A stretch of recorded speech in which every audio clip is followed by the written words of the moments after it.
Hi, welcome to our advanced session of technical trading. I'm Tom Gentile. With me again is Christina Dubois.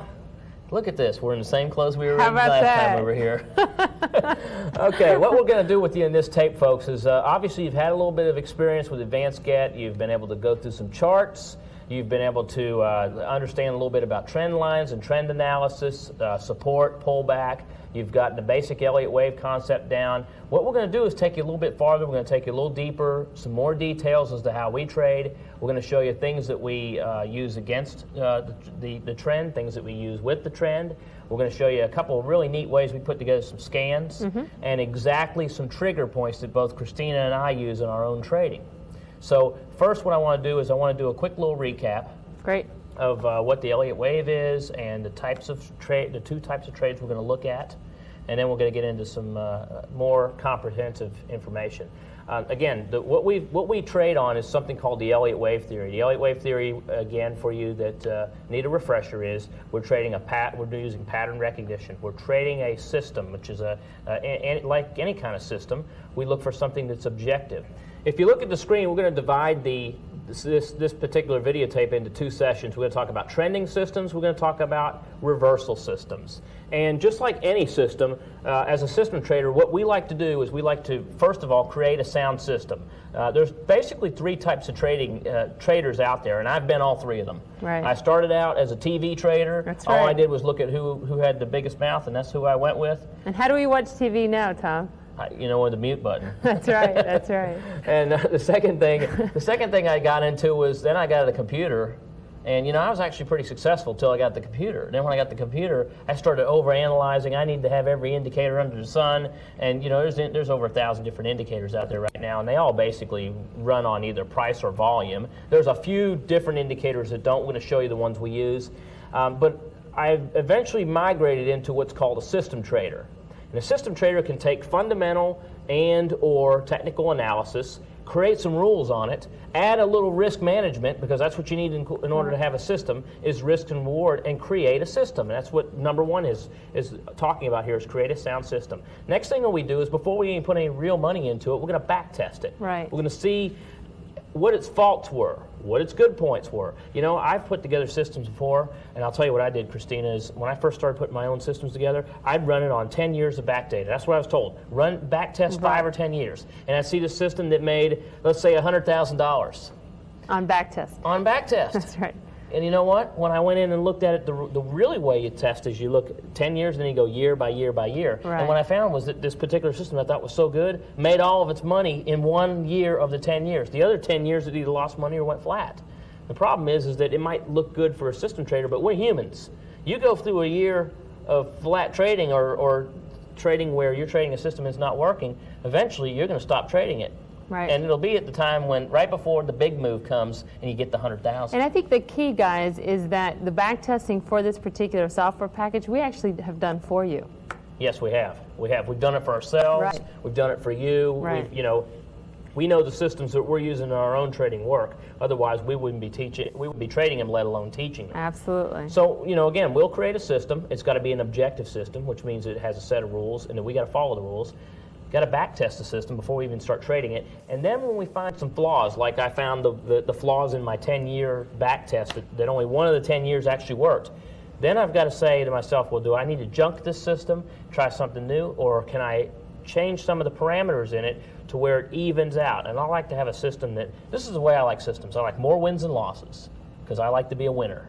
And I what a concept. and I also like, the other thing is I like to have more money coming in on the win side than going out on the loss side. Absolutely. And it's really hard to find both. I mean, you can find, for example, support and resistance systems where you just simply buy a floor and sell a ceiling. You're going to get more wins than losses, but the time you get losses, that market's going to break against you, absolutely. And it's going to take away more than it gives you. Right, so now that we're talked about being a systems trader, let's go to that next slide and actually talk about how the system overview, the steps that you should take in order to be successful. The first one would be which stocks and indexes. Now that you have Advanced GET, you now know that there's a way to actually search for and find the right candidates for you based on the search parameters that And we you put can in place. even create a portfolio and just separate yourself from the stuff that you don't want to trade from the stuff you do. Some stocks some systems may involve just using an index. For example, I know many of my friends that use Advanced GET just trade indexes. We got one guy, and you know who I'm talking about, who has made close to 1,000% return. Incredible. But he's using in less than a year. He's doing one thing. Yeah, in less than a year, he's using one index, the Dow Jones index, and he's trading the system on one symbol. Sure. And what he does is the step 2, which once he's determined the index, we're looking at which direction. So we're determining the direction, which is step number 2, as you see on your screen. The third one then is your time frame.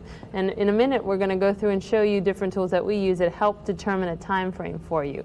And as a new trader, guys, you do want to give yourself more time to be right. I think you start out long and then you work your way short, and that's the way all of us, anybody that's successful that I know, has to follow those steps. They found, there was a USA Today column that I saw that said that the general person can pick the stock market 80% of the time.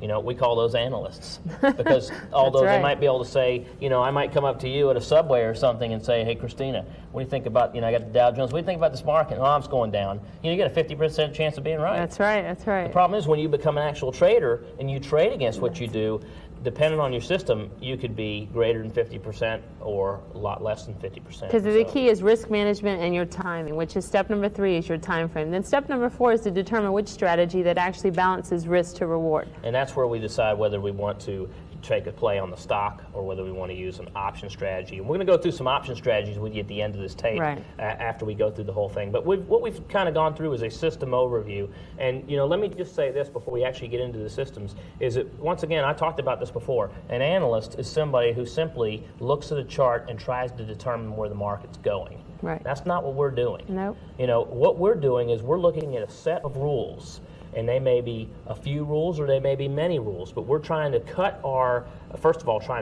list of stocks, if this is our system, down to a minute few.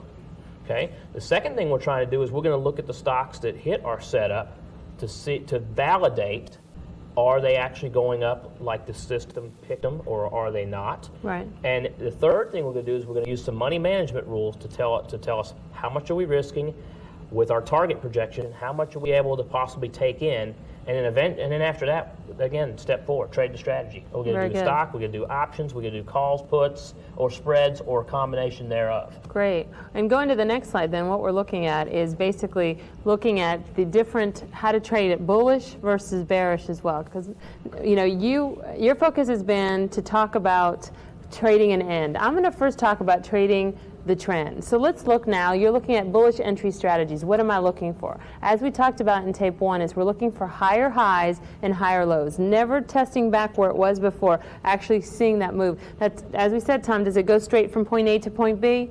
Absolutely not. Well, it doesn't. There's a migration of higher highs and higher lows. And the other thing too is this is a trend following system that Christina's talking about. You'll make more money in a trend than you will in support resistance areas. The problem is you won't have as many wins to losses. But we're going to show you how to turn that around by not just saying, oh, this market's going up. You know, like we were talking, I saw the gaming sector. A lot of gaming stocks are going up. Well, if we just decided, hey, the gaming sector's going up, get my broker on the phone. I need to buy 100 shares of Harris Entertainment or MGM. You know, that's somebody who's just going out and you know, you might as well throw your money in the casino. Absolutely. Because you got about the same amount of chance of being right. That's right. But looking at stocks that are making a breakout or are following criteria that are now is the time to buy. Right. That's the right way of doing it. And guess what? Now is the time to buy. You can find stocks like this every day in the markets. Right, absolutely. And so what we're talking about is then having that trend up or down. We're looking for that Elliott oscillator, that pullback, if you will, for that type 1. And the third one has to do with time and price projections. Mainly price projections at this point is that Fibonacci extensions. Right. Want to get into that just a little bit? You don't have to be able to spell the word Fibonacci. Not at all. In fact, I wish we could get rid of that word. We'll just call called extensions. There you go. And what an extension is you're looking at obviously a piece of the trend, and you're going to use that to model where your target's going to be. It's just like walking up steps. Is the way I explain Absolutely. it. So what you're doing, if you're looking at, and again, I'm trading from the end of a 4, I'm trading that 5th wave. So what I'm taking, that extension, I'm taking that entire 3 wave and moving it over to where the 4 ended, and I'm basically projecting out based on statistical probability of where that move's going to, that price target. And just so you guys know, we're usually looking somewhere between 62 and 100% of that last wave. Right. So We're going to get into this a little bit more. Absolutely. We just basically threw the 3 outlines out there for you, so you can see what it is we're going to get into. Now we're going to get into these individually. And Christina, let's go ahead and start with the type 1 buys, which are the bullish entry strategies. Absolutely. Whether you use them bullish or bearish, we're looking for a type 1. Now, when you look at your, when you look actually on the chart, on the screen right now, what you're looking at is from tape 1, we were looking at this particular chart dated 7/18. This is what you would normally see as a really pretty type 1 sell. Right? It is on a downward trend. Again, the one's below the chart. And then we have a strong PTI. It's at 62. And notice that right here at the oscillator, it has indeed pulled back to just about 0. So this is looking really good. Now, what we talked about, those extensions, what we're talking about is right here, you'll actually see that the 5, Tom, is actually put in place for you. Yeah, I see that. So isn't that nice? So there you have it there for you. Now I'm going to introduce to you guys another tool that we use. It's called the MOB, the make or break. And if you look over, I have my toolbar over to the right, the MOB. And Tom, you indicated on tape 1 that you had it actually on a chart. Well, let me spend a little bit of time explaining it. The make or break is basically not only a time projection, but a price projection of where the stock's going to go, potentially go, based on the momentum of the previous wave counts. Right. So what we do, how do you use the MOB? Well, the most simplest way to do it, honestly, is to just go over to that last 3 wave, and literally all I do is I click on the MOB, so I've now activated that feature. Now wait a minute, I don't even know what the MOB is. Guys, what's an easy way to find that out? Again, you just go to the question mark help, go down to the MOB, and it will pull up a help screen. And I encourage you guys to take advantage of it, because just doing what we're telling you to doesn't make any sense unless you understand what we're talking about. So what it does is it pulls up a MOB, and it talks about it's a make or break. It talks about the recommended use and how it literally works with the 3, 4, and 5 pattern to actually create a potential time and price target. So if I take the MOB and on the previous 3, click on that, it's going to give me the potential of, you know what, this particular stock that is trading currently at $21.30 has the potential to go to $18. And notice how it's got 2 line or tabs on it, 2 black little dashes. It's got 2 vertical dashes on Very, it. very That's good. right. Thank you. And what is that? Well, that's I read it in a couple of ways, but the way I use it is that's going to give me the window of time where it's more than likely to hit that price point. Right. Now, the first tab, that black tab, is actually the most common point of entry. So that's like a magnet. It is, absolutely. Absolutely. So that's kind of telling me that it's got the potential to go to 18. Now, make or break. What does that mean? Make means it's going to either make it and bounce off of it, or make it and break through it. That's why it's called make or break. So it's a really nice tool to use. And you know what? I've heard people say, well, if it makes and bounces off or makes and breaks, that's a 50% chance. You know what? Who cares? If it goes, because if it does actually go down there, if you've got your trade in place, you're going to make some money. Right? Oh, absolutely, absolutely. You won't lose. I mean, if you set your if here's where we are today, and here's where we're going, and the make or break is down here. What do you care if it keeps going through or bounces off? You want to target your trade between today and that make or break. Absolutely. That's where I target mine. And what I like to do is on any chart that I look at, I like to usually compare my dailies with my weeklies. If I'm not comparing my 60-minute to dailies, I'm at least comparing my dailies to my weeklies. Are you trying to find the same flow? Like if there's a wave, if there's a L8 wave down on the daily, you want to see if the L8 wave down is also on the weekly or the 60-minute. Exactly. You want to try to confirm multiple times. And it's not going to be an exact, like if I'm in a 4 in one chart, I'm not necessarily going to be in a 4 the same. It's just the same direction. I want to see the direction, a confirmation, if you will. So let me just quickly look at weeklies just to see what weeklies looks like on this particular one. And on weeklies, as you can see at the bottom here, you actually have a longer time period. So you're looking all the way back, in this case, to 1999. And I'm going to stretch it out a little bit. And sure enough, if you guys look all the way to the right, it is definitely in a wave pattern down. Now notice that the oscillator down here also has selling pressure. So if I go ahead and remove this one particular one, I right-click and hit remove, you can see if I draw my arrow down, I'm going to use my drawing tool and show that it is showing some selling strength here. Okay, so that is a confirmation that my dailies and my weeklies are matching up, so that looks good. I also like to go ahead and throw a mob on my weeklies too to see what happens. So I'm going to click on the mob on the weeklies, and I don't know if you guys saw what just happened. I'm going to go ahead and highlight this section again. All I'm doing is selecting this tool, and I'm just going to draw. Left click once, left click again, and I don't know if you guys can see, but there's actually one mob right on top of the other showing up. So that's a nice double confirmation that at least this particular one has the potential to easily hit 18 as a particular. Now I'm going to go ahead and reset it so you can see back what I was looking at before. My dailies and weeklies match. I like to see that. Now, one of the other things that I'd like to introduce right now is we look at the oscillator, the 535. Those are the position traders, looking at, the comparison of the 5-day moving average to the 35-day moving average. But there's two other ones that we tend to use a lot as well. Right, you use them a lot more than I do. Right? You use the 1070 a lot. I do. I use it every once in a while when I kind of got a. I'm looking at the 535. I don't like what I'm seeing. Right. I want to see maybe what are the more position type traders using. Right. What are the institutional traders using? And they use a longer because institutional traders are in for the longer term. That 1070 makes sense to use. And to me, it tells me who's in control of the market. Exactly. If it's the position traders or the institutional players, the more shorter term versus longer term. Right. So I like to take a look at it. And one of the things you can do on searches is actually look for multiple levels of oscillators. I don't just have to look at the 535, and I'll show you that in just a second, but we can actually look at the 1070. And if you look at the bottom, guys, notice that I have different oscillators showing up. I'm going to go ahead and switch back to daily. So I'm back on the dailies. And if you guys can see, I actually have different tools on here. Now I have them stacked, which means literally one on top of the other. Now how do I do that? Well, let me go ahead and open up a brand new window. Let me go ahead and open up a window, and this is going to be a brand new one. Let me go ahead and take a look at Marvel. Comic books. Ever read a comic book before there, Tom? Oh, yeah, I know you have quite a few too. I do. I have a collection of comic books. So one day they'll be worth You're something. being delta neutral. I'm being delta neutral. Exactly. So I'm going to go ahead and just turn on click a couple buttons. I'm going to make it darker. I'm going to turn on the Elliott wave. I'm going to put on one oscillator, and then also I'm going to do the XTL. Again, these are just the basic things that I turn on. Now this, again, defaults to 535. Well, say I want to look at more longer term traders. So again, all I have to do is click on oscillator again. Notice what happens. It will default to the 535. I sure did. How do I fix that? Well, go into the area that you want to, into the study that you're looking to change, and all I have to do is right click.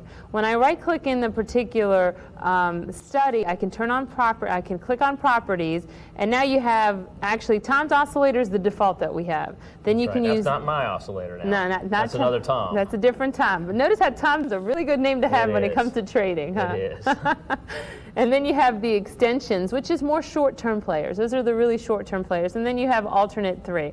I like to actually see all 3 of them. You can change the color. And now I have the 535 and the 1070 on there. Say I want to go ahead and turn. So the 1070 was the alternate 3?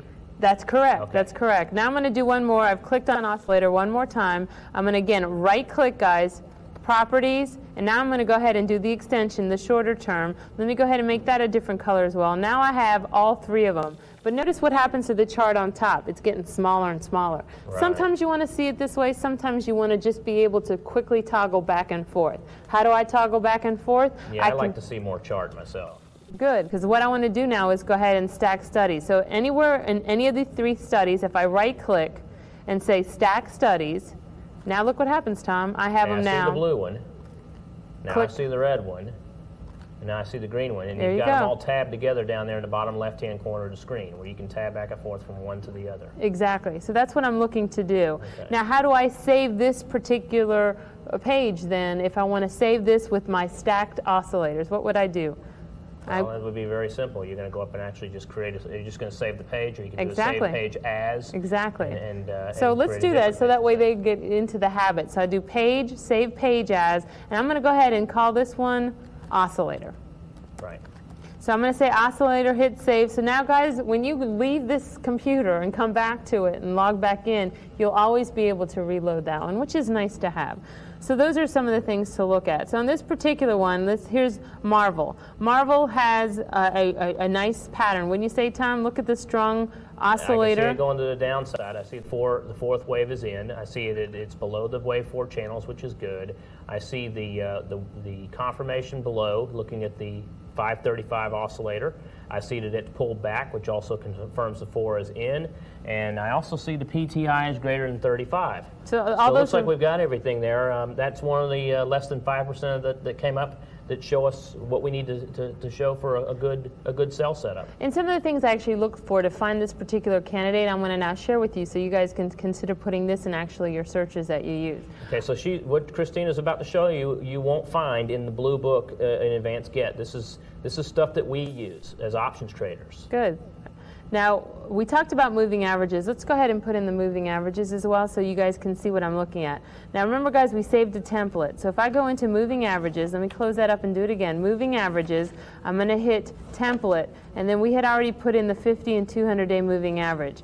I also like, Tom, to look at the 20-day as well, so I'm just going to look at the 20, 50, and 200-day. So I'm going to click on that one and hit load, and now I have all three of my moving averages. And as you can see, for some reason, I am partial to the pink area right now. And what you guys can see, this is the 200-day moving average. Now, how come I only have half of a line for a 200-day moving average? Good question. For the number of bars that I'm showing for this particular daily chart, it's only going to be able, obviously, to draw it based on having 200 or more days of data. So I need 200 days just to get the first tick. That's exactly of the correct. 200-day moving average. So guys, understand that. If you want to see a 200-day moving average, you need to probably have about 300 days At least. of data so you can start to see that 200-day moving average come in. The more bars you have set back, the more you're going to be able to see a greater line on a 200-day or a long-term moving average. Right, and if I right-click anywhere on the screen and hit Issue, I can actually change my barcode, my bars, if they're available, to show more of them. Right. Okay, great.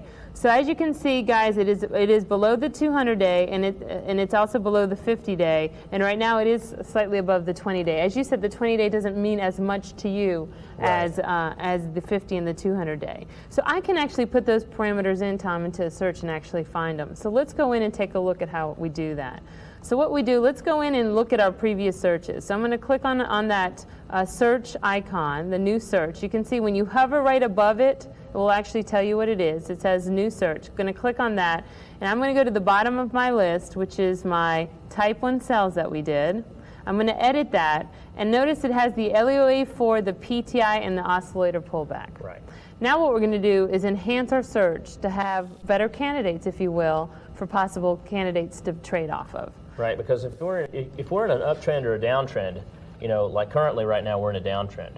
I'm not finding a whole lot of type 1 buys. Right. But I am finding more. It's like feast or famine. When when the whole market's trending one way or another, you're going to find just a few going against the trend, and you're going to find several going with the trend. So now it's a determination of, okay, I've got all these good picks. What do I choose? Right, exactly. So now we've got to filter it even more. And there's many different ways to filter. This is one way that I like to do, is actually add more parameters in there to search. Right. And what's nice is you can actually toggle those parameters on and off as you're searching, as you're actually going through the search.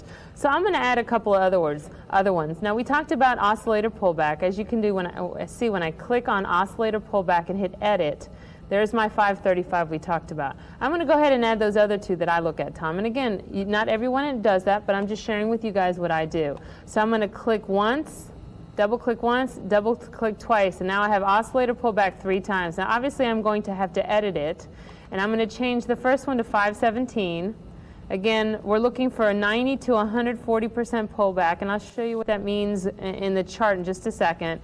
And we're going to change our strength to 80. Now I'm looking for on the sell, a type 1 sell for a down move. So I'm going to say OK here.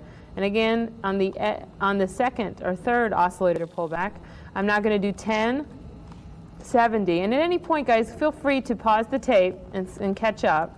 90 to 140 is the pullback percentage. And again, the strength of 80. I'm looking for a downward trend. And then the other thing, Tom, that I like to do, to be honest, is I don't want to mess with anything that has that average volume that you talked about that are less than 300,000. Right. So I'm going to go ahead and turn the average volume on. Again, all I did is double click. You can click once here and hit add. I can highlight it and hit add, or I can double click. Now notice I added it 3 times. How do I delete it? Just highlight the one you want, delete right out of it.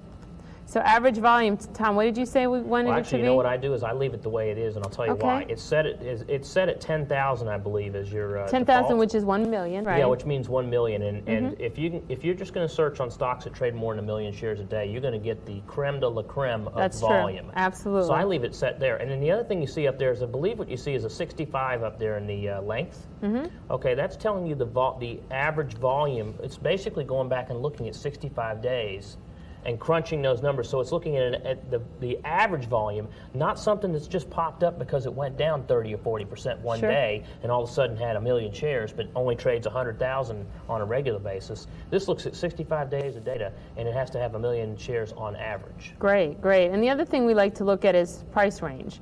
I don't really like to play with any stocks that less than 12 or 12.50 in stock price, because literally, if you have to make a $2 move on a $12 stock is almost a 20% move. That's a huge move for a particular stock. Yeah, and for me, what I do too is I agree with you that on the sell side, why would you want to sell something that's $5? Another reason. But maybe on the buy side there might be a possibility. Could be. But yeah, I agree. There's a point where low is too low. So what I did is I double click on price range. Again, I'm going to edit that and I'm going to change that. I'm going to leave the high alone. I'm going to change the low side to $12. So that's another thing I look at. Now, we talked about the moving average. Another thing that we want to do with the moving average is actually put those in just to look at. Again, you can toggle those on and off.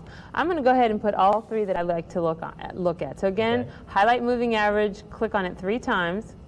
And I'm going to change each moving average to be the moving average, the 20, the 50, and the 200. And for those of you that are at home while Christina's putting this in, I just want to make you aware of this, is that we went through this on the first tape of how to actually set these up. So you should be pretty aware of how to put these into the system. What we didn't show you is that you could actually put more than one of the same thing. You could actually put in the moving average 3 different times and change each one of them on the fly. Absolutely. And again, we want to have active issues only involved. And again, you can put a lot of things in there. Now, what does active issues only mean? Because people have asked me that before. Sure. Well, active issues, it keeps a history of all stocks. But certain stocks, whether they merge with other companies or they get delisted. So you tell me Enron and WorldCom are not going to come up in our searches? No.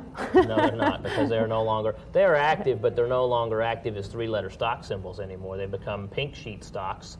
They're also not going to qualify for your price parameter either, because they're both below $12 a share, which is your price range. Right. So here's just an example. So guys, here are just a few things that you can put in. What are some of the other things that you can consider putting in there?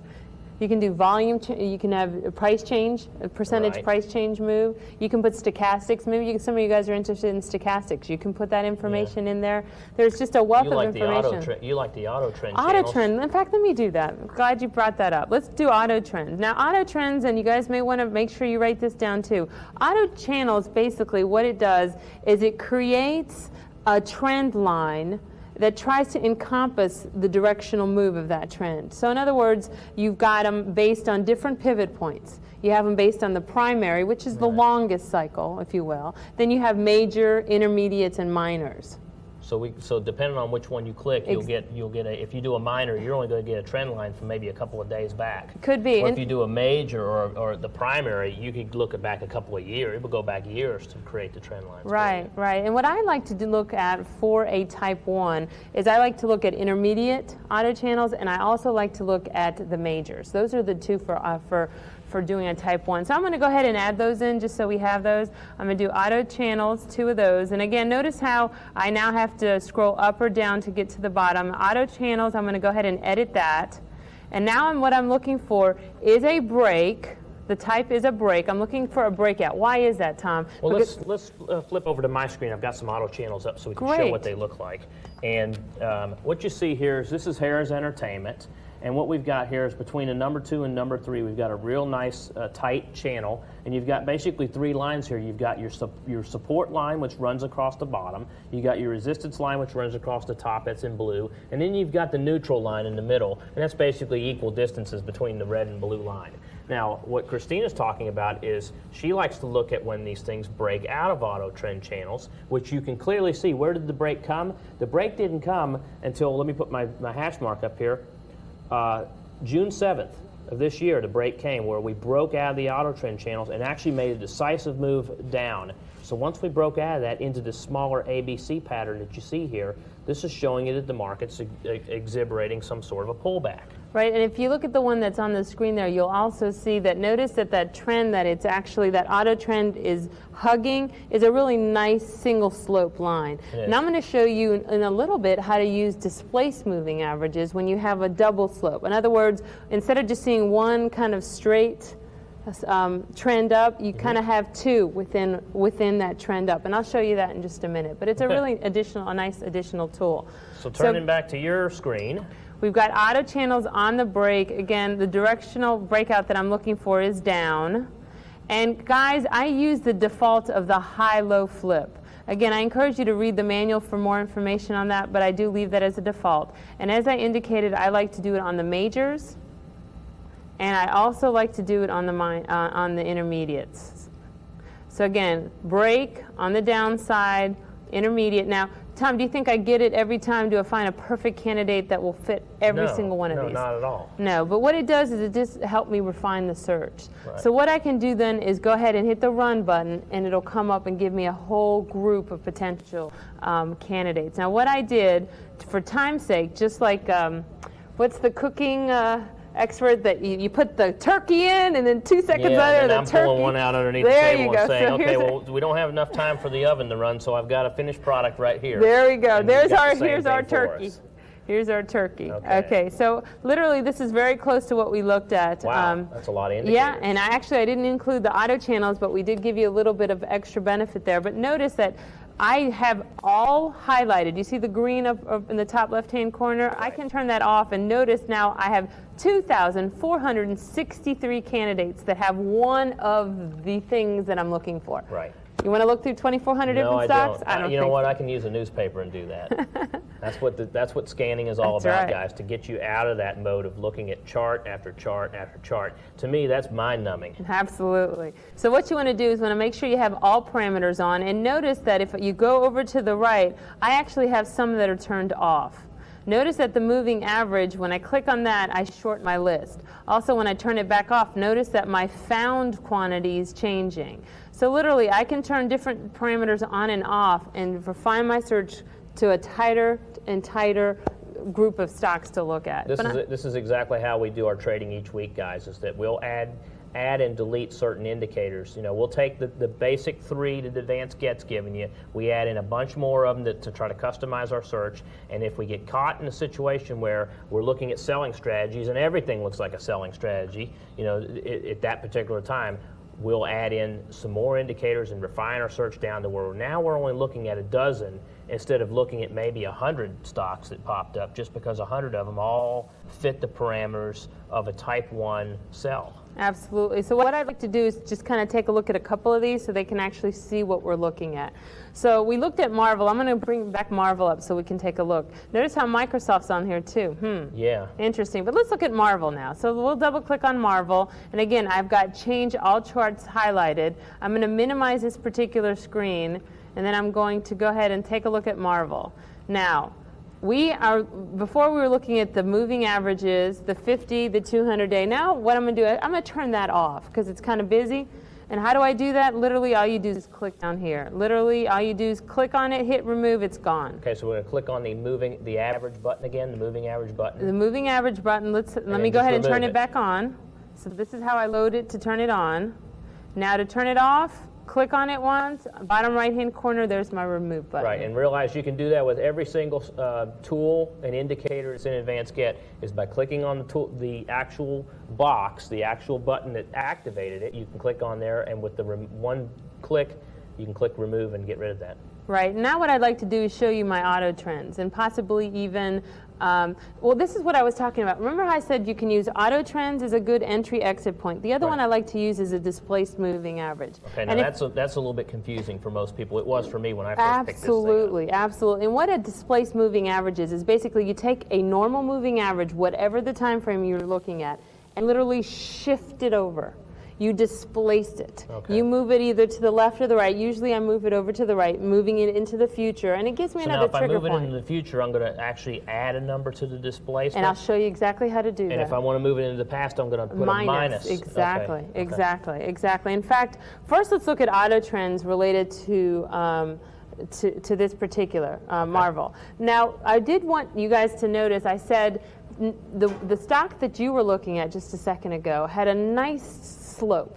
Right. Now look at Marvel. Do you guys see Marvel here? Let me just show you here. Do you see how there's one slope down, but notice how there's another one within that very three? Do you see how there's two? That's where the displaced moving average actually I find to be a better entry point than just auto trend. I use them both, but so you may want to write that down, guys, is when you have two defined movements with a little correction in between. With a correction in between, the displaced moving average usually works better. And I'll get to just what displaced moving average I look at in just a second.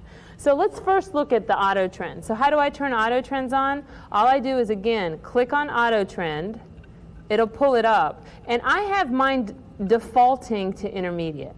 If you are first getting into it, it's going to more than likely default to primary. Yes, that's correct. And how do I change that? Well, all I do is go ahead and change it to intermediate. If you want to default, because I do tend personally to use intermediate more, all you have to do is click over to the defaults, and it'll say, do you want to save current settings as default? You can always go to the original one, so you can't screw anything up on this software program. You can always go back. But I'm going to save current settings as my default. So if you guys ever want to always come up and show intermediates, that's how you can do it. And then I'm going to say OK. And notice what happens here, Tom. Do you see here? I'm going to go ahead and blow it up so you guys can see what I'm seeing. Have we or have we not broken out of that auto channel? Yeah, we just did. We sure did. So that to me is an entry point. Yeah, that's telling me. There's another guy I know, Mike uses this just as well within our group. He uses breakout of auto trend channels as his trigger point for getting into a type 1 buy and sell. And I use it a combination depending on what the slope looks like between the displaced moving average and the auto trend. Now, as you can see, I've broken out of it. What happens to this stock? Well, let's take a look. You want to follow it forward and see what happens? Now, remember, guys, as Christina's moving forward here, remember the whole point of this was we're just, I don't want to get too complicated here, but we had the 1, 2, 3, 4 waves. We were looking for a fifth wave down. We had the confirmation on the oscillator. We had the PTI. All we did was add in a couple of additional things, and the auto trend channels was one, but we were using the auto trend channels as our trigger point of when to get short this stock. Why do you want to use that extra confirmation? Because just in case that 4 actually isn't in, this is a level of having to wait a little bit to see when to get in. Well, that's what a setup is all about, guys. I mean, you know what? Again, an analyst could take a look at this and go, yeah, 1, 2, 3, 4, okay, the 5's coming in, but an analyst doesn't trade. And you as a trader got to have some sort of defined setup rules, and maybe your defined setup rule is as soon as it breaks that auto trend channel that day, the next morning I'm going in and I'm going to sell something. I'm going to sell the stock, or I'm going to buy puts, or I'm going to do a put spread, or I'm going to do something with it. But you're using that as your trigger. Right, absolutely. Now, when you take a look at this particular candidate, I want to show you. So I'm going to turn off auto trends for just a second and show you how to do displaced moving averages. Because this one, since we have actually those 2 swings within that 3 wave, or that 2 defined slope downs, if you will, I'm going to go ahead and turn off auto trend. How do I do that? As you said, left click on it and hit remove. It's gone. Now I'm going to show you how to do a displaced moving average. Now the displaced moving average is going to be a new one, so you're going to click on moving average, hit new, and notice that actually it gives you a displaced moving average already to look at. Now this is something, again, you can pause the tape, take notes, because this I really encourage you to write this down, because I find this to be of value. I like to see a 6-day moving average. So I take 6 days, I just place it 4. In other words, I move it forward to the right 4 days, and I use it a high and a low. So I displace, I have 2 trend lines that I shift over to the right 4 days, and I have a high and a low, based on the high of the day and the low of the day. Right. Does this change the actual numbers in the moving average? I'm not sure. Actually, it doesn't. No. What it does is it just takes the averages and just shoves them 4 days to the right. I understand your question. Yes, actually, it's a visual change is what displacing does. And it is actually based now on the high of the day and the low of the day. And just I have found that successful traders have used this and have been quite successful. So how do I set it up? Now you've got the moving average up on the screen. The length is 6 days. I'm going to offset it by 4. 4 to the right. Tom, how do I make it 4 to the left? -4. Exactly. Now what I'm going to do, my source is, even though normally on a moving average I tend to use close, what we're going to do now is do one on the high and one on the low. Okay. So I'm going to arrow down, hit high, and then I'm going to go ahead and make it a little thicker, my line a little thicker, and let me go ahead and select a new color. So let's do the blue for that and say OK. And now I'm also going to do another one. And I'm going to do also a 6-day, 4 displaced, moved over to the right 4. Now I'm going to do it on the low. Also make it a little thicker, and this one I'll do light blue. And now notice how my moving average says I have 3 things. I have a 6-6, which is a default that comes with the system. I'm going to turn that off. I'm just going to look at the displaced moving average of that high-low. I'm going to say OK. So notice, guys, I turned that off. I'm going to say OK. Now look what this is telling me. This is another level of entry point. Notice how, am I ready to get into this trace based on the displaced moving average, Tom? Not quite yet. It hasn't broken below. It has broken below the high. Right. But not the low yet. So that's a way for me to double check myself. Don't have to use both, but again, for those that are more conservative, this is a nice extra. I see a lot of our guys using the auto trend channels, and I see a lot of our guys using the displaced moving average. And you know, I think what I found is it comes out to be a wash. Could be. Some of them are getting in earlier than others. Some of them are getting in too early, and some of them are getting in on time. And it seems to be a wash factor. I don't see a lot of people using both of them at the same time, but I see them using one or the other. It's quite interesting to see how fast somebody could get into the same stock using one indicator versus another. I think, honestly, a good rule of thumb is if you see a nice, clean slope, single slope down or up, you use the auto trend. If you see more than one, what the displaced moving average will do is save you that false entry point. Right. So that's just something to think about. Right. So in this one particularly, I would delay just a little bit. But what ends up happening? Well, let's say I'm ready to get in. I'm ready to get in. What's my target price? Well, I'm going to use another tool that we talked about, is our make or break. So our make or break on that last low is going to say, you know what? It's around $15. It's currently trading at, guys, at the top it says 22 and a half. I'm looking for it to go to about $15. That's a 7-point move. You can play that move, can you not? Yeah, you can. Absolutely. Let's see what happens moving forward. Let's see. I'm going to switch over, Tom, to yours, and let's go ahead and see how this plays moving forward. Can you go ahead and put in Marvel on yours? Give me the symbol again. Marvel, MRVL. And what we're doing is you're actually going to start on 7/19. Notice what he's doing, guys. We're teaching you how to go back into the training mode. So you go into charts, into training mode. 7/19/02. Yeah, notice how at the bottom it's got the date. Yeah, notice I got the little arrow that kind of points. That's right. And so what I did was I clicked on that, and I'm just going to take us back to that date on the arrow. That's our graph, isn't it? That's it, right there. Okay, now what happens? All right, now notice I don't have all the stuff that you had on your screen. I've started with a blank chart, but for this purpose, we just want to see where this thing's going to actually go. So we're going to move forward, bar at a time. This is actually a day at a time, and if you notice, this stock has taken, now I've done 3, 4, 5. Within 5 days, we've moved down to the $15 range. There you go. Okay. There you go. Now, what can you do in 5 days? Let's say we're excited about this a week ago, and we are looking at it. What can we do to make money in 5 days? Well, we could sell the stock short. Right. Okay. But you'll probably need about $100,000 in margin. Don't want to do that. Now, what else we could do is that 5 days ago, the stock was above 20. we could have bought a 20 put. And I'll bet you could have paid anywhere from probably 50 cents on the low end to maybe $1.50 on the high end if you would have paid for, that's 50 cents for maybe a 30-day option, $1.50 maybe for a 90-day option. So depending on how long you planned on staying in this trade, if you really thought this thing was going to go down in a week, you'd probably be doing the front month options is fine. Sure. And as long as you get out in a week. And as a new trader, you want to give yourself more time to be right, but no matter what, on a $5, $6, $7 move, you could have easily made 100% return. Exactly. So that's an example of how that particular, how that actually works. You want me to show them a couple other type 1s? Sure. Okay. Let me show you a few other type 1s we got here. Looking at the screen, this is Veritas. This is a type 1 sell. This came in at the beginning of the year, 1/18/02. And, you know, I'm bringing these up because we've done them, we've published them, and this is interesting because, you know, let's go back to the beginning of the year of 02. If I remember, a lot of the gurus at the beginning of the year said, okay, we went through 2000. 2000 was a real roller coaster ride. We went through 2001, that's our bear market. The new bull market is here, and it's now time to start buying these technology stocks that were $150 that are now down to $50. This is on sale now. Well, let's just see how on sale it is, because this software is telling me, you know, we're going down, we're at the wave 4 channels, we've come back at the oscillators telling me that we've made our pullback, and it's time to move into the fifth wave.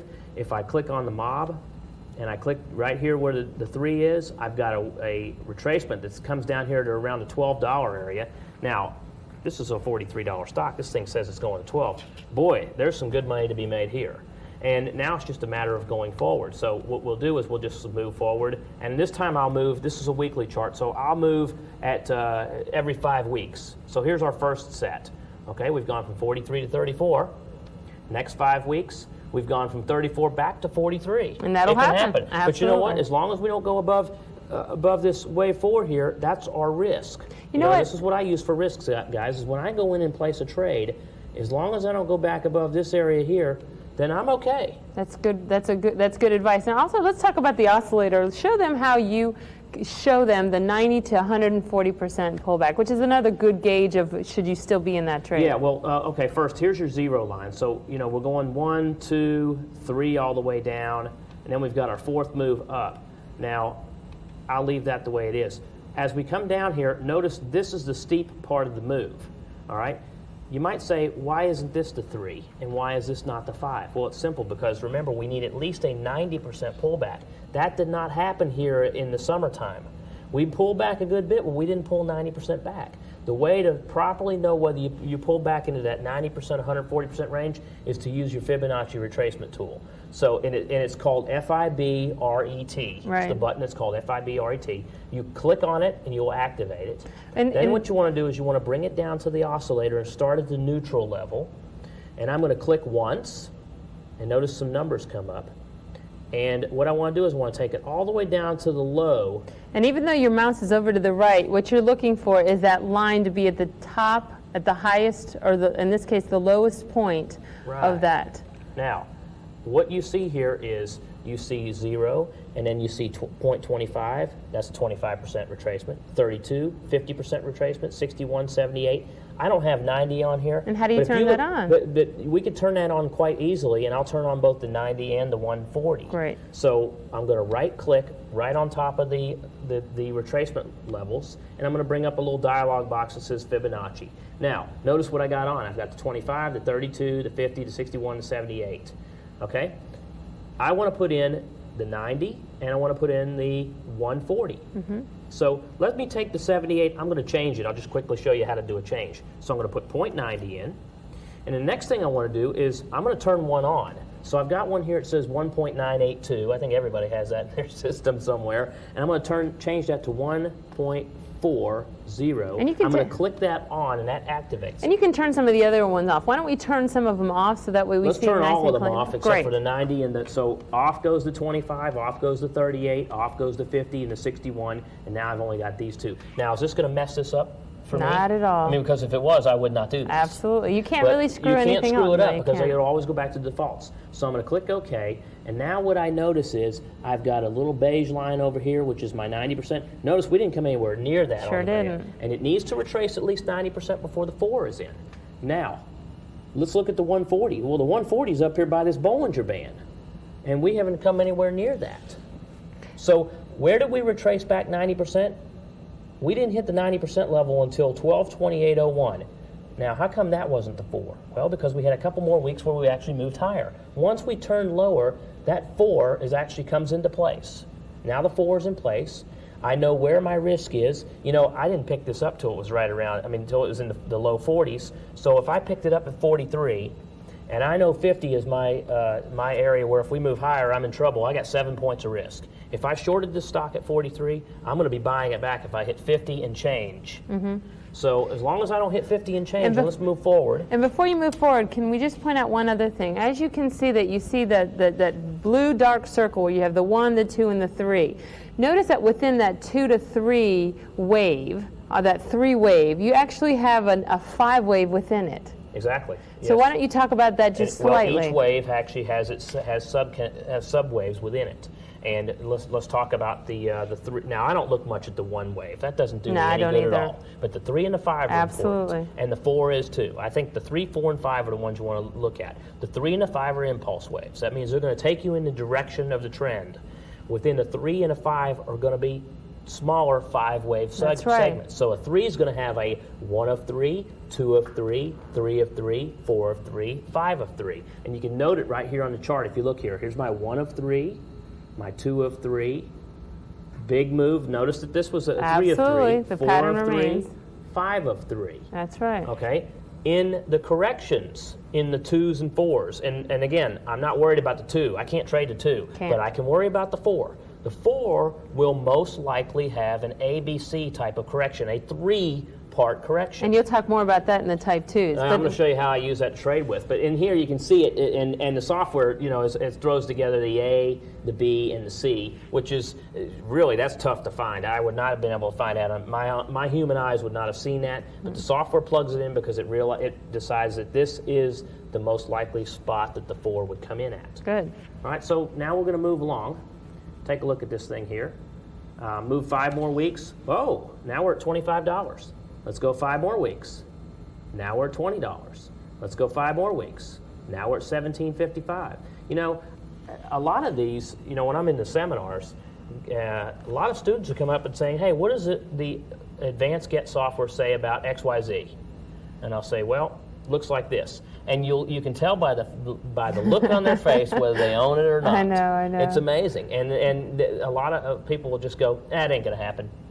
And you know what? They're just in awe. Their jaws dropping on the floor when we come back and repeat that city. And they said, Tom, I still can't believe it. I know. I said it wasn't going to happen, and it happened. And the latest one was IBM. When IBM went from 120 down to 60. There you go. Let me show you that real quick. In fact, we played IBM all the way down.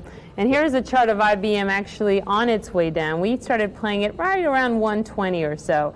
But let's talk about another pattern that was definitely put in place in May of 2002. As you can see, the 4 wave is in. I did a search and found this one on May 22nd, 02. You can see that it closed at 84, and you've got a strong PTI of 62, and you can see, sure enough, the retracement back to the 0 point. I'm going to show you one other way to do it. Tom indicated one way. If you right-click on the Fibonacci retracements, you can actually preset it in advance so you don't have to keep moving it and changing it. So I've already preset it. You can see I have the 1.4 on and the 0.9 on. All the other ones are off. I say OK, and you can see on the Fibonacci retracement, as Tom indicated, you're going to go from the 0 line all the way to the lowest level, go all the way across to help view it. And sure enough, if you look at this one, I'm going to pull this up so you can see it a little bit higher. It has indeed gone straight to the 0 line. So here is a really nice candidate for a type 1 sell for IBM. And if anybody's followed IBM from May of 2002, it certainly went lower than 84, did it not? It did, yeah. We're looking back now in this case at 524.02. Here's an example of a clean 4, full retracement. And as you can see down here, I've actually put in the regression channels. I'm going to turn that off, the retracement values. I'm going to turn that off for a minute. All you do is right-click, and look at that. I actually removed the entire Yeah, we don't have anything there except How do I fix chart. that? So I've put in my oscillator. And now what I'm going to do is the Fibonacci retracements. If I right-click here, I can actually, before I actually put it down onto the chart itself, is turn on and off the values. As you can see, guys, everything is turned off except the bottom two. I have the 0.9, so retracement to the 0.9 mark or the 1.4. So I'm going to say OK to that. And as Tom indicated, I'm going to go to the widest area, this area here. I'm going to start at the 0 line. Go all the way, and did I turn it on? No, so let's hit the fib retracement.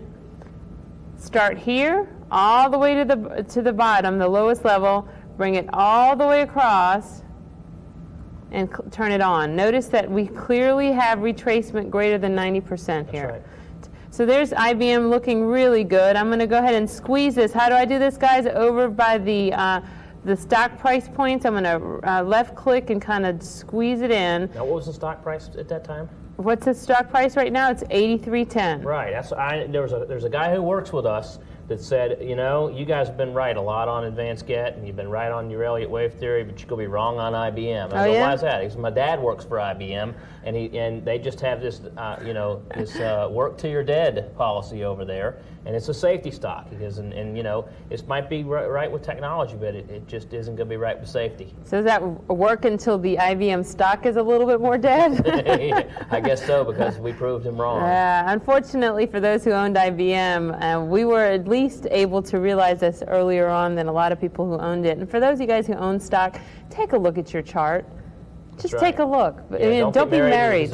Absolutely. Same thing with Microsoft. I was at CNBC looking at Microsoft, and they had some suits come in from Microsoft. They were debuting the Xbox in Europe, and they asked me to go, well, what do you think about Microsoft? And I did a little computer work and said, I don't look too good. And he goes, oh, what do you know? Yeah. And of course, 6 months later, that's right. we're in the 40s. That's right. That's absolutely right. And they would have bet you money that you were wrong on that one. Yeah. So guys, in order to make my then projections for that particular one, I'm going to turn on the mob, click on that 3, and it's telling me that it's at least going to get to 73. Now here, Tom, it actually has that Fibonacci's extension. So what I'm going to do is turn it back over to you so you can spend a little time explaining it. But what I'd like you to do, if you don't mind, is showing a Fibonacci extension on the bullish side. Yeah, we've been talking about bearish a lot. Let me just, in this particular market, we're not finding too many bulls, so I had to go back in time and go back to a better day when everybody was making money no matter what they were throwing money at. And, Broadcom was one of those stocks that just was going nuts, but it's a great chart, and there's hundreds and thousands of charts that are just like this, but I pulled this up because this is one I traded a lot of.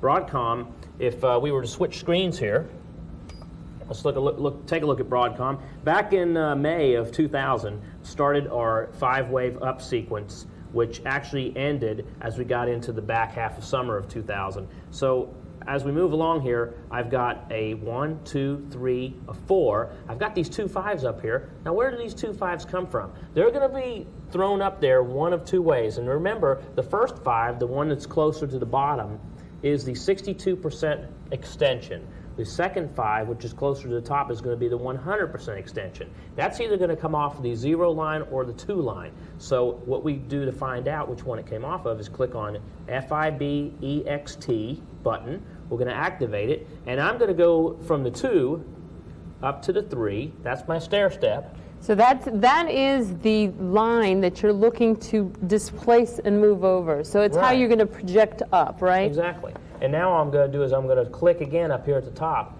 and notice what's come in up top is the 61%. Well, that doesn't come into play until I bring it down. And if I bring it down near the bottom of where the 4 came in, if you notice right there, and I've clicked again and sat it in place, this is the bottom of the 4, this is the top of the 3. What I've basically done is take this and I've stepped it up to the next range, and this is the 62 to 100% extension of where Broadcom should go. Now here's the problem. This is what I don't like about this. In the case of Broadcom, it says, well, we're expected to go between $278 a share to $326 a share. That's a bit of a range there. That's like 50-point range, So what do you trade? Well, if you're going to be conservative, you can trade to the 278. I want something to give me a little bit more of an idea. So that's why I like the mob, and you just explained it earlier. So I'm just going to throw a mob up here. So So we'll throw a mob off the 3, and lo and behold, it comes in right down there at the bottom. Now, it could come at the bottom, it could come in between, it could come at the top. I like to go where the mob is, and the mob's saying, hey, expect it to be in that upper 270 range. And not only is it giving you a price target of about how much? 278. It's giving you a level of timeline. Now, right, and the timeline's between August 15th and August 23rd. So, I mean, it's talking 7 days. Now, the one thing I do want to mention on the mob, that make or break, is that when you have that black little square in that bottom left-hand corner, it means it doesn't quite yet have enough data to confirm that these are the timelines. That's right. But it will draw those 2 timelines as soon as it has a certain level of information. So be aware that when you have that black, it's not as precise as the system would normally want it to be. Right, so what do you do in that case? You just keep hitting them every week, you keep hitting the mob and you redraw it. Every week or every day, depending how you trade it. Exactly. Absolutely. Well, let's see how this turned out. So I'm going to move forward 1 day at a time, and you'll see what has happened here. Now, how do we trade this? Again, we're going to get into how to trade this. I'm going to talk about that in just a moment. Sure. But as we watch this, it starts to move our way. Then as you think it's going to move up, it starts to move back a little bit. And as you're starting to think, oh, I don't know, it jumps up there and hits the mob. Mm-hmm. And was only up there 2 days. And then we started the retracement to what was ultimately a new 5-wave to the downside. So as a practice, I'm going to switch back over and go back and look at IBM, and let's just show it on the downside so that way they can see what we did with the extensions. Bottom line, what he did is he clicked on the Fibonacci extensions. You can start on the 2 to the 3. Sometimes it's all the way from that 0 line, from the beginning of the 1. So let me do it on the IBM. So I'm going to start here at the beginning of the 1 count of the 1 wave. So start at this 0 point. I go all the way to the 3, and then I'm going to show the retracement back to the 4. And then what it does is it comes up with the extensions. And look, guys, it literally is right on the mark. Between 62 and 100% of that last retracement. That, sure enough, is where you see those 5 with the dashes on the side. So with that information, it literally gives you the opportunity of positioning your option strategy, which you're going to talk about next. You know, let me ask you this question. We're looking at IBM. Mm-hmm. If IBM makes a drop from 80 to 60 and we expect it to be the 5, is there a chance that that number 3 could move over and become an even larger wave 3 to the downside? Yeah, so to say it in another word, does the wave count that you have here, is it set in stone? No. Absolutely not. No. In fact, that's where that training mode really, as far as my own personal learning, made a big difference. Because when you go back in time and follow a chart, you learn a lot more about the particular stock and give you a higher level of confidence that this is indeed a good entry point for this particular. Yeah, and what I've learned too is that if I'm in a trend up or down, and I'm in a 3, and I'm trying to trade a 5. Mm-hmm. So I see the 3 come in, I see the 4 pull back, everything else is looking good. I get in. All of a sudden we get a new drop, and the oscillator follows and makes a new low also. Right. And the 3 decides I'm not the 3 and moves over to the new low. Again, an analyst might say, "Oh, this is not working right. You know, this is a 3. I've got to go reprogram everything." You know what a trader's saying? All right. It doesn't matter whether it was a 5 or a 3. I projected it to go down. That's right. I traded it to the downside. It went to the downside. Good so point. Keep in mind, guys, you know, we're looking at this as traders, not as analysts. And if I just go forward a little bit on this particular chart just to show you what occurred, I'm going to go, and again, I'm looking at my daily chart for 524. I'm going to go forward 5 days. And just keep going forward, and look what happens. Just about basically hits it. Did it not go to 72 on that particular mob? How about that? That's good. And then what happens after that? Who cares? It keeps If you're going trading, further. Who cares? That's right. And you know That's what we true. needed to talk about next is what are we going to do with this situation when we have this type 1 setup? What can we do to make money in this? And I've got a little outline for you here. If we talked about, you and I, when we looked at IBM, the last thing we were going to do is short stock. Because there's a lot of risk in short stock. It takes too much money to do that. It does. And there's a lot of risk, and there's too many other good ideas you could do. You could buy puts.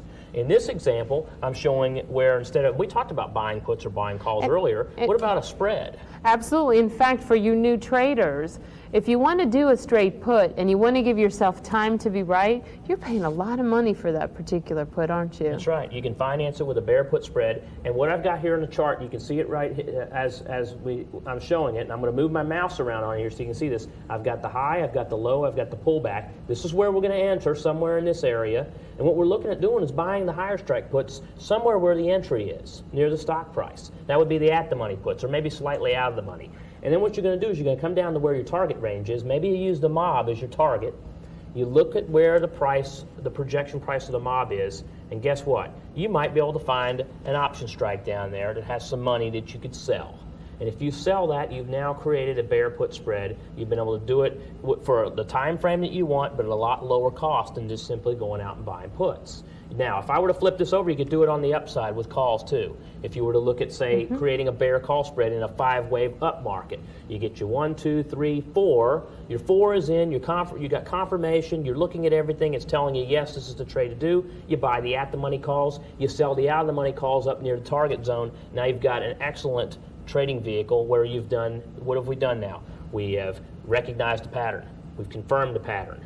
Okay, what's the third thing we do? We create the strategy. Absolutely, and for a refresher on this particular strategy, obviously you have your manuals, and it's also in tape 2 of your video series. Exactly.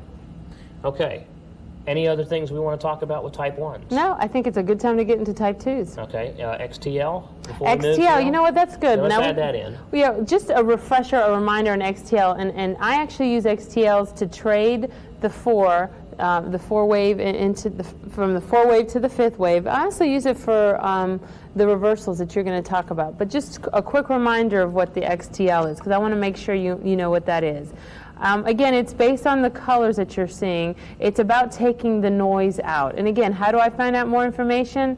You click on the question mark, you go down to XTL, and it's going to come up and tell you it is what we call the expert trend locator. It's telling you that it's a statistical evaluation that gives you the difference between that random noise and a true directional trend, okay? And actually, Tom, some of the things you can do is actually trade that breakout point where it's turning from a black to a blue or a black to a red. And actually, that's a more advanced strategy that we may talk about in future tapes. But bottom line is, you can take that XTL will help you confirm that you're actually in a trend and you're still in that trend. So very good tool to use. Okay, we ready for type 2s? Yes. Okay, type 2s, I'm going to tell you guys this. My type 2s are very simple. I just add a different type of system to my type 2s, and what I'm basically doing is this. Let's first look at Broadcom. We looked at Broadcom just a moment ago for a type 1, but I see a type 2 forming here where we've got all 5 waves in. Now what we're doing is we're looking to trade that correction. So, we could go in and trade this correction, but who's to say this won't go any higher? Okay? There's one thing that I do differently here that will really help me understand whether this type 2 is going to actually fail or whether it's going to continue to move into a true type 2 sell. To break down what a type 2 trade is, basically we need 5 waves. All right, we need to have some sort of confirmation, and that's basically it. And if I were to go and actually show you the scan. And I've added something else in here, which we talked about in type 1. My scan, what I'm looking at for type 2 cells is basically this. I'll bring up the type 2 cells, and we're going to edit.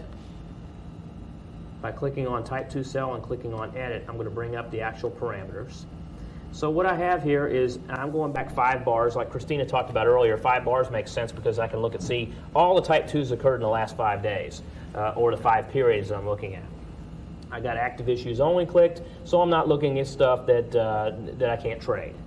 Now, the 3 things I have is, first I have the Elliott Wave 5, okay? In a type 2 sell, I'm looking for the Elliott Wave 5 in an up move.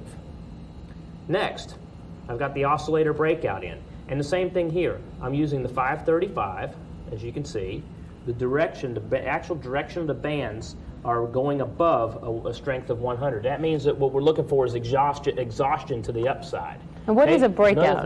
Versus a pullback, what are you talking about, an oscillator breakout? Okay, well, the oscillator at the bottom has 2 bands on it. Right. Okay, and those bands are called strength bands, and you can actually set those far apart or closer together. The higher the number, the farther apart they are, the lower the number, the closer they are together. So when I have it breaking out of a strength band of 100, it's basically telling me that it is now in a period where we're in exhaustion, meaning that we're already diverging because no longer smart money doesn't control the markets. Well, they always control the markets, but who's buying right now? Retail. And as soon as this thing crosses above the breakout band and the retail's buying it, it just basically means the retail's paying any price they want for it. And that just tells me it's a good time to possibly look at a selling strategy. Now, what I've added on here too, and I talked about this in the last tape, was I added average volume in. Okay, and again, my average volume, what I'm trying to basically do here is just make sure I don't have anything that that I just possibly couldn't get into in options. You know, with bid offers, IBM's a great volume stock to trade. The options are real tight in the bid offer. Intel's the same way. Ryder Truck Rental is not one of those ones that will work out as a stock that has options. And in fact, I've traded Ryder before, and then I've been the only open interest in the whole Ryder portfolio of options. So how'd that make you feel? Weyerhaeuser's the same way. You know, I mean, I'm trading Weyerhaeuser. It's me and it's Weyerhaeuser. Who's going to win that battle? It sure isn't going to be me. So I like to have the average volume set. And you know, we can go through and we can create the scans here as well. But what I'm looking for is basically the setup, which I'm going to show you right now, which is in Broadcom. Okay, Broadcom is exhibiting a type 2 sell. I've got a 1, 2, 3, 4, 5. I've come up to this area. If you notice down here, notice the breakout. The band broke, but we broke above the actual band, just barely, but it's there. It broke above 100%. Okay, and now what am I looking to have happen? I'm looking for it to retrace back to the previous wave low. So, I mean, it's at a high of 278. Well, that support is around 200. Now, here's my problem. What if I get into this right now and it keeps moving higher? Okay, so what I've done is I've set across some rules, and I call this my bread and butter trade. My bread and butter setup for type 1 bulls are as follows. So if you see the screen here, number 1. Type 2 bulls. Type 2 correction entries. So I'm checking for a completed wave 5. Obviously, we can see that, an uptrend on the stock. We check the wave count. Once we get the 5 in, I know that I've at least got a new high off which is higher than the 3, so I know the 5th wave is at least in place. I'm going to confirm the price is diverging, meaning I'm looking at the 3 and I see all the smart money. Smart money controlling the wave 3. I'm looking at the 5 and I'm looking at the divergence between the price and oscillator. The next step I'm going to look for is I'm going to check to see if that oscillator is breaking out on the end, meaning it's above the bands. All right, now if you set the scan, it's all going to do this for you. And the scan's not going to be wrong. Okay, where it could be wrong is that what if the data could be a little messed up that day. That's why you got to go in and look at these chart by chart. Step 3, wait for the A wave to form and project the B wave. Now, what in the world is that? What is that, Tom? We're going to get into that, and then step 4 is when I trade the C wave. I don't trade the 5th wave down, okay? You get 5 waves up, and then you get the A, B, C. And what I found is if you trade the C wave, you have a lot more probability that that 5th wave is in and that the C wave is moving down. So Tom, so what you're saying, why don't you pull up a chart, and then as we're looking at the chart, so what you're saying is that once that 5 wave's in, even though you feel with pretty good certainty that it's in, you're going to confirm that by seeing a correction pattern in an ABC coming in. Exactly. Great. And so we're going to use Broadcom as our example. So what I'm going to do is I'm going to zoom in. I'm going to take my zoom tool. And I'm going to zoom into the 3, 4, 5 area, which is right here. All right, now I'm just looking at the 3, 4, 5. I know the 5, that I do have a 5. I don't know if it's in yet or not. Now, we've moved down quite a bit, so let's just move forward and see what happens here. So I'm going to turn my zoom tool off. I'm going to click one day at a time. Oh, that's a nice move down. You know what? I may have missed the move down. Uh-oh. Okay, now it looks like we're possibly going back up. So what I'm looking for is a couple of days. And obviously it didn't happen here, but I'm looking for a couple of days where we're possibly making a short-term bottom. Okay, we haven't made a short-term bottom yet. All right, now, notice what's happened is I've got a 1, 2, 3. But I realize that, you know, if I were to turn this off for a moment, turn the Elliott wave off, all right, this area right here, I don't, you know, the software can see it, but I don't truly see a 1, 2, 3. I see a lot of lines moving the same way. Right, I agree. So, what I do is in my mind, I'm looking for a pattern where we come down and we come back up, and you can call it A, B, C, or you can call it 1, 2, 3, 4. It doesn't matter what you call it. But realize this is that if this is possibly the 3 wave, well, let's just start from here. If I'm wrong, we'll recount it because that's the way we are as traders. I'm going to take my fib retracement tool. And remember step 3, and I'll go back to it in just a moment. What I want to do is I want to start from the top of 5. I want to come all the way down to the bottom of 3, and I want to mark that. Okay, where's my 50% retracement? 244, all right? Between the 50 and the 78 is my target zone to get short this market. In fact, now realize this is that the longer you wait for it to get to 278, the less moves you're going to get, but the less risk you're going to have. If you wait for 50, you'll get more entry strategies, but you're going to also have more risk. I've got roughly about looks like $30 of risk in here. So let's move forward a day or two, see what happens, all right? We've made an inside bar. Okay, that means that the high and the low were smaller, more compact than the day before. Let's go another day. All right, looks like we got a lower low here that's forming. All right, move another day. Look what happened. We hit the 50% level. That's my target zone to tell me it's time to get short this market. Now I'm going to show you something else that's happening too. Okay, now we're up near the 78%. All right. Now notice the wave count's changing, but that's okay because I really know what the true count is, and if I look at the weekly is really going to tell me what's going on. Right, that's where the dailies to weeklies really make a difference. Right, you got to look at these things in terms in multiple time frames. But here's what's really happening. What pattern is that? If you look at that as an entire pattern, shoulder, head, shoulder. Indeed. I've got head and shoulders forming right now. Indeed. And now I can take some of the more traditional technical analysis and use the Elliott wave along with it. And so let me get rid of some of this because now I know I've reached my target zone and I am short. And how so can you I be short? right-clicked, right? You're going to right-click? I'm going to right-click and I'm going to click on remove. Great. And then I'm going to do the same thing over here. I'm going to right-click and I'm going to click on remove. And I'm just removing, just getting rid of some of the stuff that I no longer need. So I know that I've got a shoulder here. I've got a head up here on top, and I've got a shoulder over here where the C is. Now I also have what's called a neckline. And my neckline, I could draw it from my 4 through my C, and if I really wanted to decide that, if I wanted a real conservative area to get short, then I would use that, and as soon as we cross below that, I'm selling the stock short. But I don't want to sell this stock short. This is a $233 stock. In fact, if I would have sold this short, I would have sold it short at the 50% retracement, saw it move up to that 78%, I would have got spooked and got out. Absolutely. I don't care how good you are, that was exactly what you do. But by doing a bull or a bear put spread, we did a couple of these. I think we did about a half a dozen in Broadcom. And the largest one that we did on the way down was a risk of 6 points. So let's follow this through. I'm going to move 5 days ahead, and you know what's happened. Okay, now there's the entry level right there, but if we're already up in this area, then, if we're already in that 245 area, look where we are. We're already 15 points ahead of the person that shorted it here, and if the person shorted it here, boom, it went through. It wound up closing up $10 higher than the short. So using option strategies makes a lot of sense. Next, let's go another 5 days. Bang, look what happened here. We dropped below this 4. We already made our first target projection. So if our ability was to simply try to trade this 5th wave down, notice what I got here, A, B, C. It relabeled itself exactly the way we expect it to, because after 5 waves, you're going to get an ABC correction. This is a perfect correction here that shows this stock very well.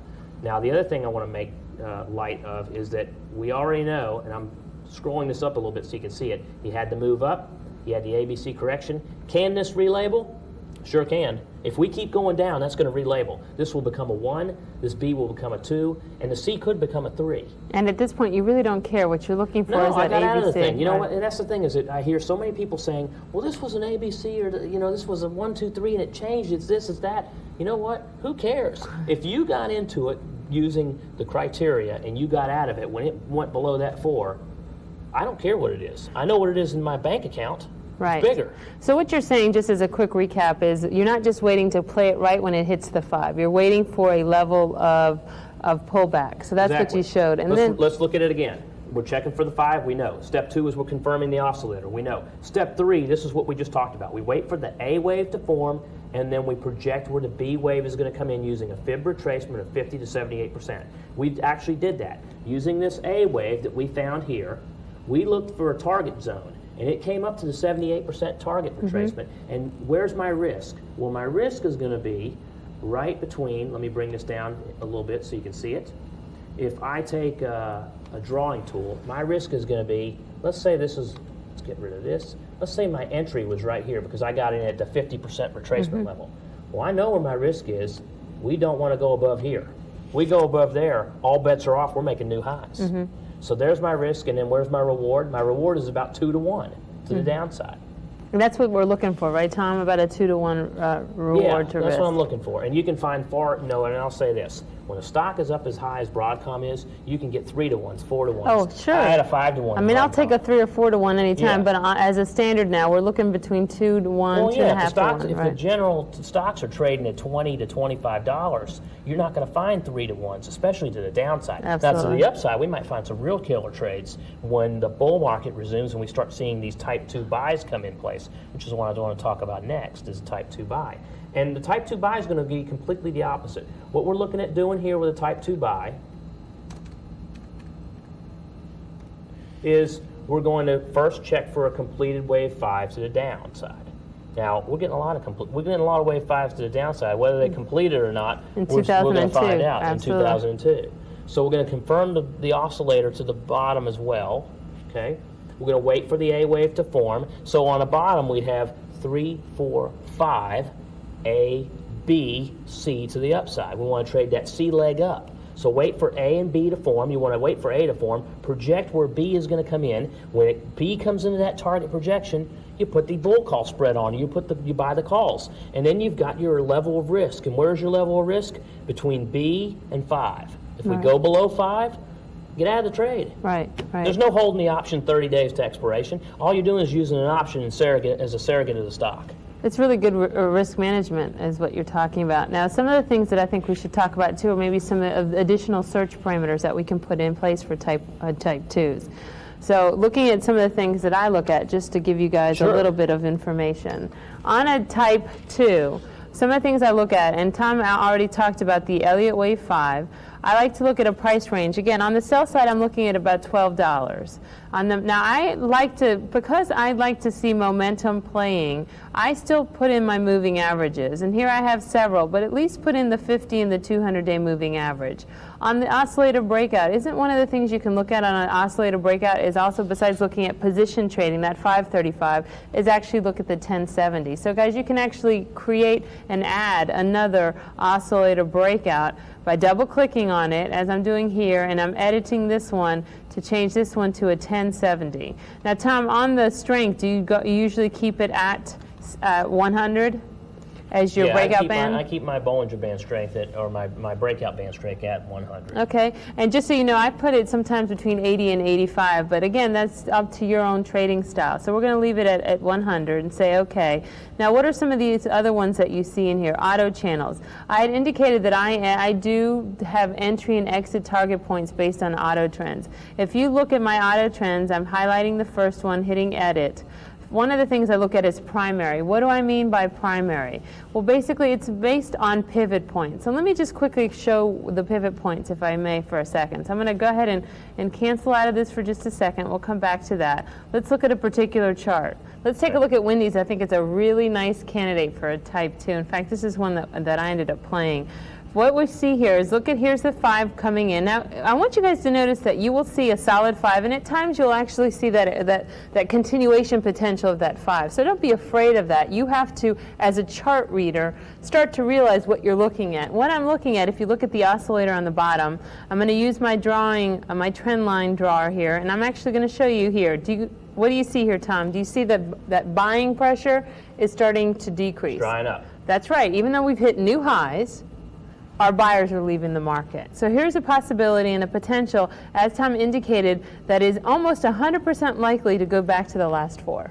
Right. You know, you can also do something I look at too is that Have you noticed when you look at these type 1s and type 2s where a lot of the same stocks from the same sector show up? True. Like if Wendy's is on here, then Darden Restaurants might be on here, or even P.F. Chang's might even be a consideration too. So you got to look at the group as a whole. You do need to look at the group as a whole, but the one thing that we do want you to focus on is you don't want to trade all in one sector. So we do want you to diversify. If you see a good candidate in a particular sector, look at other ones and find your best candidate, but don't play them all, right? Right.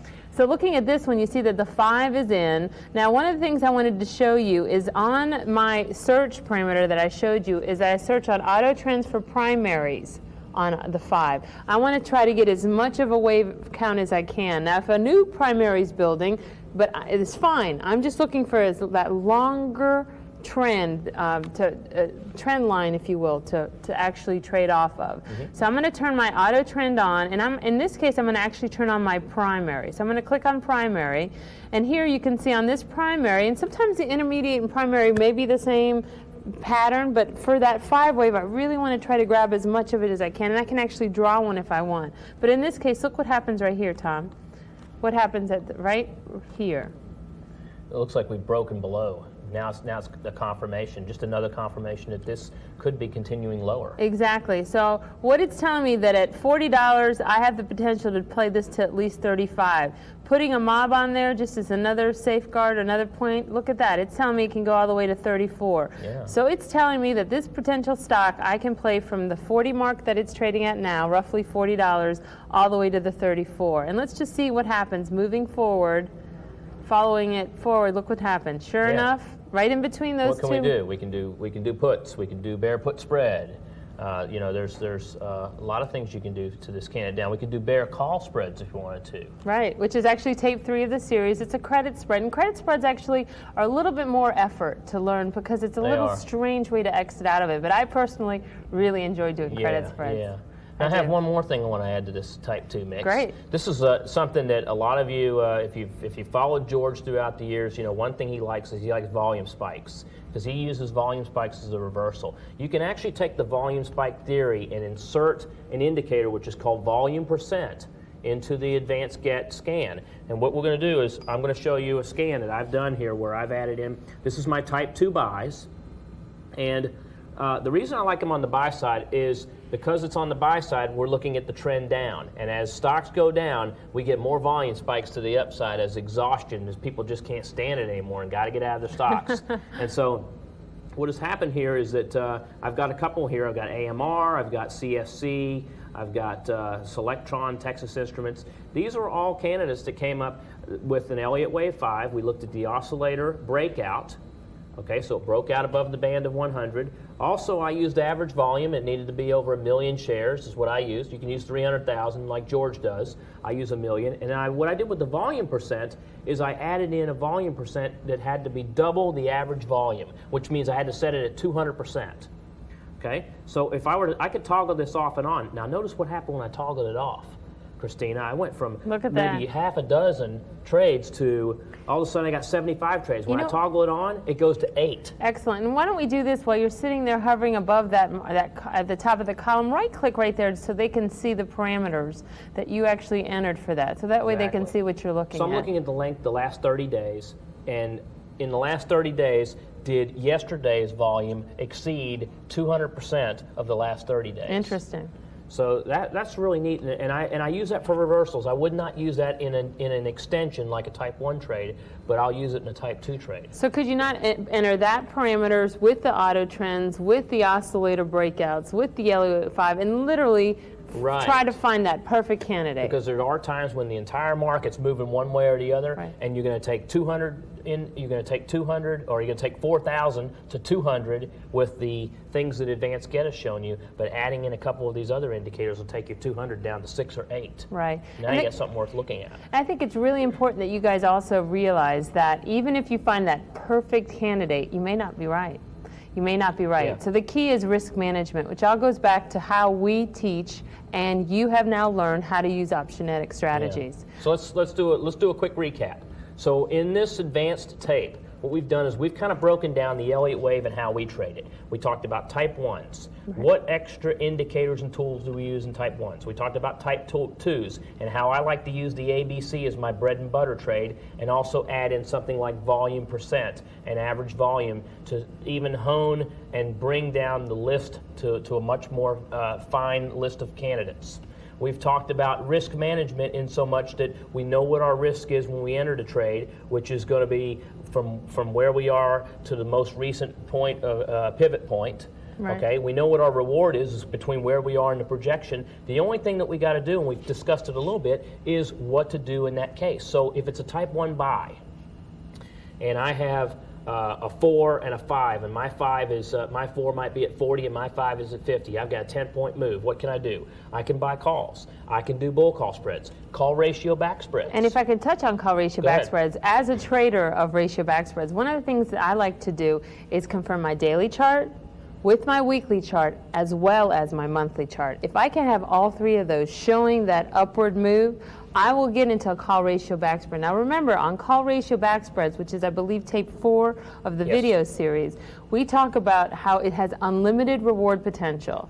And if you enter it properly, you either have no cost to you or a credit to your account. Now there is margin requirements, but ultimately you're getting into this for possibly putting $100 into your account or more. Yeah. And if you're wrong and you play this right, you can still end up keeping most of that credit. Right, and the big thing is because you're using it in multiple time frames, you're actually looking much farther out into the future, so you can use more time, and you're looking for a bigger move. And that's why I'm looking for daily, weeklies, and monthlies to confirm. But as you indicated, a call, a bull call, or using a credit spread using a bull put spread, which again is tape 3 of your series. Right. And then the next thing that we could talk about is, say, a type 1 sell instead of a type 1 buy. Type 1 sell, same thing. We could buy puts, however. We could do bear put spreads. We could do bear call spreads. We could do put ratio back spreads. But you got to realize that with those, you better be dealing with a stock that's over $50 a share. Are there some out there that are over $50? Of course, this is going to change. You look at this tape a couple of years ago, and there could have been maybe 2 stocks under $50 a share. 2 years ago, we would have laughed at the idea that a stock could go down to 0. Most people would have. Absolutely. Now on the type 2s, it's the same thing. We've got a bullish type 2 and we've got a bearish type 2, and you can the same strategies can apply. Type 2 buys, buying calls, bull call spreads, bull put spreads, call ratio back spreads. Type 2 sells, puts. Start with puts. Bear puts. Exactly. Bear calls, and possibly put ratio back spreads possibly. If we expect that stock to go down a great distance. Right. Okay, well, it looks like we've wrapped up this session of our advanced technical analysis tools. Again, myself, Tom Gentile, and Christina, we had a great time working with you, and we will see you at the 2-day seminars. Thanks again, guys. Bye, guys.